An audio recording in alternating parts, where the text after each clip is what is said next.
અમરેલી જિલ્લામાં કાયદો અને વ્યવસ્થાની સ્થિતિને વધુ મજબૂત બનાવવા માટે અમરેલી જિલ્લા પોલીસ હવે આક્રમક મૂડમાં જોવા મળી રહી છે. શહેરમાં સામાન્ય જનતામાં ભયનો માહોલ પેદા કરનાર અને અનેક ગંભીર ગુનાઓમાં સંડોવાયેલા ખોખાર હિસ્ટ્રી સીટર યુવરાજ મકવાણાની પોલીસે ધરપકડ કરી છે.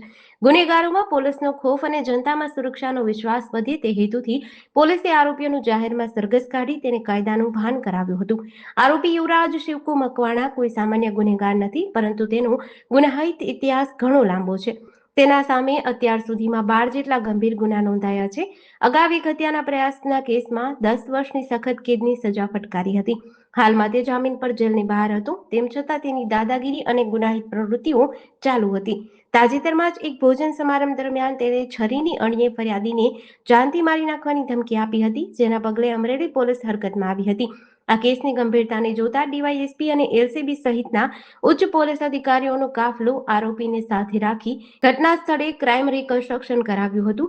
ભયજનક ગુનેગારો સામે દાખલો બેસાડવા માટે પોલીસે કડક વલણ અપનાવ્યું છે.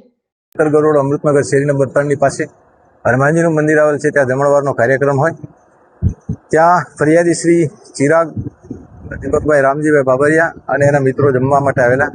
ત્યારે એક શિવકુ કાઠી અને બીજા 2 માણસો એની સાથે આવેલા અને આ ફરિયાદીને લાફા મારી અને એની સાથે મારામારી કરેલી અને ગાળો પણ બોલેલા અને અપમાનજનક શબ્દો પણ બોલેલા અને એ માણસ છરી બતાવીને એને ધમકાવેલો. એ શિવકુ કાઠી, જે આનું આખું નામ છે યુવરાજ શિવકુ મકવાણા, જેના વિરુદ્ધમાં કુલ ક્રિમિનલ હિસ્ટ્રી 12 ગુના દાખલ થયેલા છે. જેમાં એક ખૂનની કોશિશના ગુનામાં નામદાર કોર્ટે એને 10 વર્ષની સખત કેદની સજા કરેલી અને 25,000 રૂપિયાનો દંડ કરેલો, જે હાલ જામીન ઉપર છે અને એ દરમિયાન આને ગુનો કરેલો છે. એટલે આ ક્રિમિનલ હિસ્ટ્રી ધરાવતા વ્યક્તિને આજરોજ પકડવામાં આવેલો અને એની ધરપકડ કરવામાં આવેલી છે.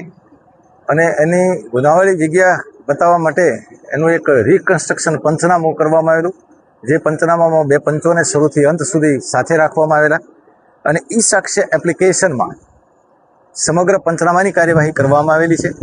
સાથે આ આરોપી ક્રિમિનલ હિસ્ટ્રી ધરાવતો હોય, ગંભીર ગુના કરેલા છે, ભાગી ના જાય એની સાવચેતી રાખીને એને હાથકડી પણ લગાડવામાં આવેલી છે નિયમ મુજબની, અને આનું રિકન્સ્ટ્રક્શન પંચનામું કરવામાં આવેલું છે.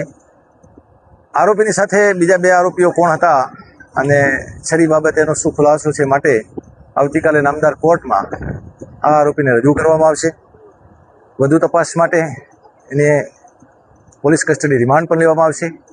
એની સાક્ષીઓ અને ફરિયાદી મારફતે ઓળખ પરેડની કાર્યવાહી પણ મામલતદાર પાસેથી કરવામાં આવશે, જેની તારીખ પણ 5 તારીખ આપવામાં આવેલી છે.